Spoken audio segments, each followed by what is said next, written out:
औरंगजेब की तुलना उन्होंने प्रधानमंत्री से की। उन्होंने कहा कि औरंगजेब की मानसिकता और प्रधानमंत्री की मानसिकता में कोई अंतर नहीं है।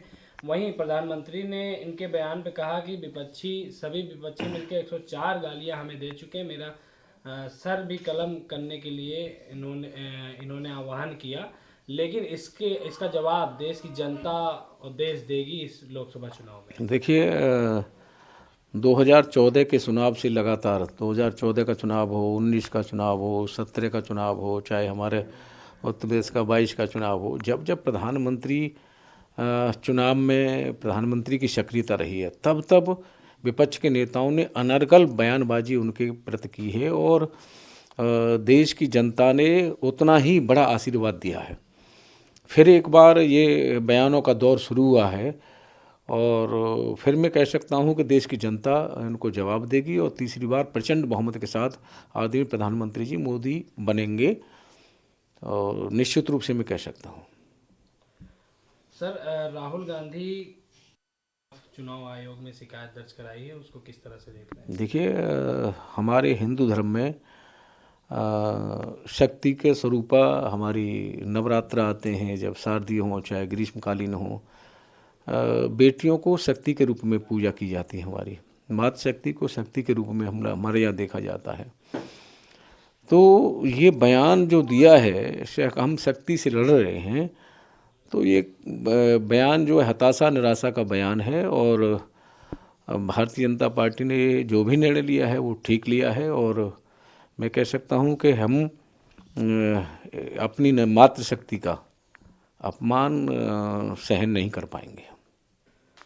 सर, बदायूं घटना को लेकर सपा राष्ट्रीय अध्यक्ष अखिलेश यादव कहते हैं कि दो भाइयों की जान चली गई। सरकार की विफलता इनकाउंटर के जरिए नहीं छिप सकती।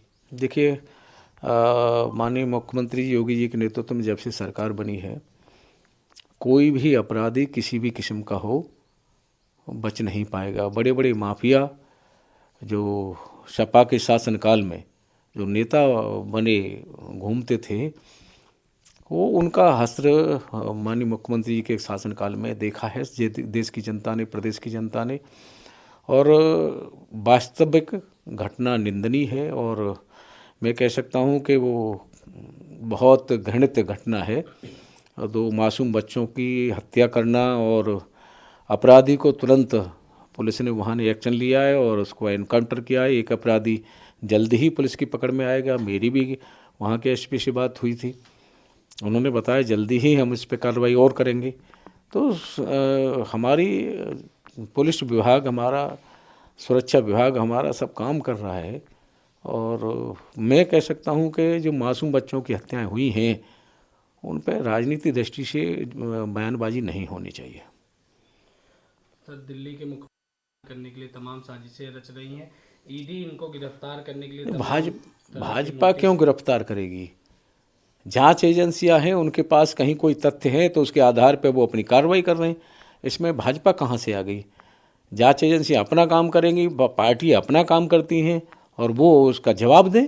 अगर ऐसी बात है तो जाएं, वो अपना वक्तव्य रखें, अपने बताएं। उन्होंने दिल्ली हाई कोर्ट से कहा है कि ईडी मुझे गिरफ्तार करना चाहती है और मुझे बार बार बुलाया। हाई कोर्ट ने ये भी कहा है कि वहाँ आप जाते क्यों नहीं, अपना पक्ष रखते क्यों नहीं, ये भी कहा है हाई कोर्ट ने। तो वहाँ अपना पक्ष रखें। जांच एजेंसियां हैं, वो अपने जिनके पास कोई न कोई तथ्य होते हैं तभी ये जांच एजेंसियां अपना काम करती हैं और जांच एजेंसियां सुरक्षित हैं और स्वच्छंद रूप से अपना काम करती हैं। कोई पार्टी का हस्तक्षेप नहीं होता उनके ऊपर। सर, दिल्ली में जो प्रदूषण को लेकर एलजी ने केजरीवाल सरकार को फटकार लगाई है। हाँ, जो उन्होंने देखा होगा, समझा होगा, वहाँ की जो जानकारी मिली होगी उसके आधार पर उन्होंने कहा होगा, तो इस पर ध्यान देना चाहिए।